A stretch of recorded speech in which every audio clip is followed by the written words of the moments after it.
શું તમને ખબર છે, એક માણસે એવું સપનું જોયું કે ભારત પોતે જ બનાવશે, વિજ્ઞાન, ઉદ્યોગ અને વિકાસમાં વિશ્વને ટક્કર આપશે.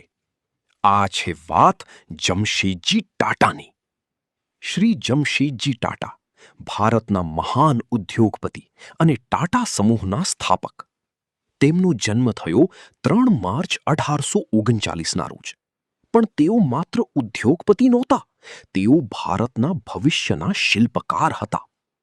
એક દિવસ સ્વામી વિવેકાનંદજી સાથેની મુલાકાતે તેમના જીવનનો માર્ગ બદલી નાખ્યો.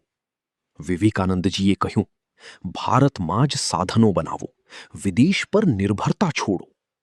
આ શબ્દો માત્ર વિચાર નહોતા, એ એક ક્રાંતિ હતી. પરંતુ રસ્તો સરળ નહોતો. ભારત પરાધીન હતું, પરિસ્થિતિ વિપરીત હતી અને બ્રિટિશ શાસકોનો પ્રબળ વિરોધ હતો. પણ સાચા દેશભક્ત માટે મુશ્કેલીઓ માત્ર પડકાર હોય છે. અને અંતે તેમના અડગ સંકલ્પથી જન્મે છે એક મહાન સંસ્થા. 1909માં બેંગ્લોરમાં સ્થાપના થાય છે ભારતીય વિજ્ઞાન સંસ્થા. આ માત્ર એક સંસ્થા નહોતી, આ સ્વદેશી વિચારનો વિજય હતો. આજે ભારત જે વૈજ્ઞાનિક અને ઔદ્યોગિક ક્ષેત્રે આગળ છે, તેમાં જમશેદજી ટાટાનો વિશાળ ફાળો છે. તેમણે આપણને શીખવ્યું, સપનાઓ મોટા હોવા જોઈએ અને દેશ માટે હોવા જોઈએ. સ્વદેશી માત્ર શબ્દ નથી, એ દેશનો પ્રાણ છે.